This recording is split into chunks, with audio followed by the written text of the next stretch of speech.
अभी पिछले दिनों मेरा ऑस्ट्रेलिया में सिडनी जाने का इत्तेफाक हुआ, जहाँ पे एडीएक्स का एग्ज़िबिशन था। अब एडीएक्स बेसिकली डेंटिस्ट की एग्ज़िबिशन होती है, जिसमें छोटी बड़ी जितनी भी कंपनीज़ ऑस्ट्रेलिया में ऑपरेट कर रही होती हैं या बाहर से कोई अगर पार्टिसिपेट करना चाहता है तो उनके लिए एक बहुत अच्छा प्लेटफॉर्म होता है कि अपने प्रोडक्ट को शोकेस कर सकें। तो हमें भी जाने का इत्तेफाक हुआ, चूँकि हम इस इंडस्ट्री से डायरेक्टली और इनडायरेक्टली लिंक्ड हैं। चूँकि हम ओवरसीज़ डेंटिस्ट को ट्रेन करते हैं, तो हमने कहा हम भी इसमें पार्टिसिपेट करते हैं।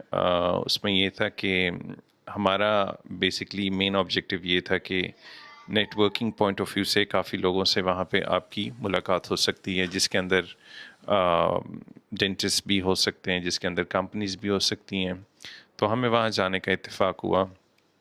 अब वहाँ हर तरह के लोगों से हमारी मुलाकात हुई, जिसमें से एक हमें यूएस कपल भी मिला, जो कि बेसिकली वियतनामीज़ थे, लेकिन बाय बर्थ वो लोग अमेरिकन्स थे।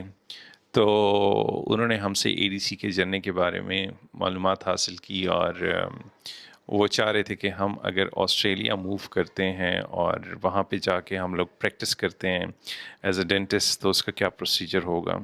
तो मुझे ये सुन के बड़ी हैरानी हुई, क्योंकि अक्सर लोग जो होते हैं वो अमेरिका जाते हैं, लेकिन अमेरिकन जो है वो ऑस्ट्रेलिया आ रहे थे। फिर मैंने उनसे वजूहात पूछी कि क्या वजह है, क्यों आप लोग यहाँ आना चाहते हैं। तो उन्होंने कहा कि अमेरिका में रहना अब इतना आसान नहीं रहा। उसकी मेन वजह जो है उसकी इन्फ्लेशन है।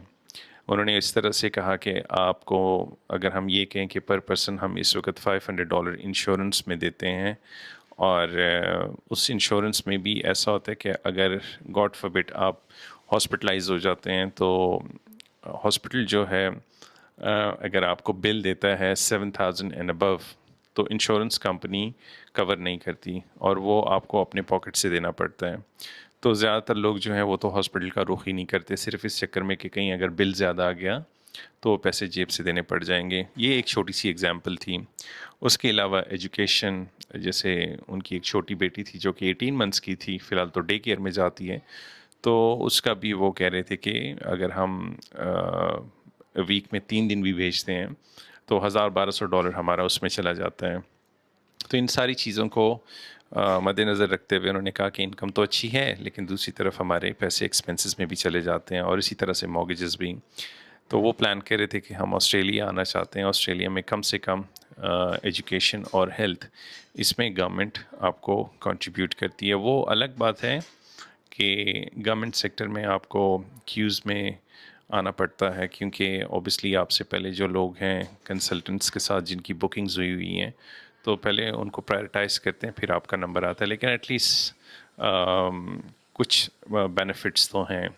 तो मैंने कहा आपको मैं इसलिए बता दूं कि ऑस्ट्रेलिया जो है, बहुत सारे लोग ऐसे हैं जो डेवलप्ड कंट्रीज़ में बैठे हुए हैं और वो भी इसको कंसिडर करना चाहते हैं। वो इस वजह से कि कुछ खूबियाँ ज़रूर हैं यहाँ पे। वीडियो देखने का बहुत बहुत शुक्रिया।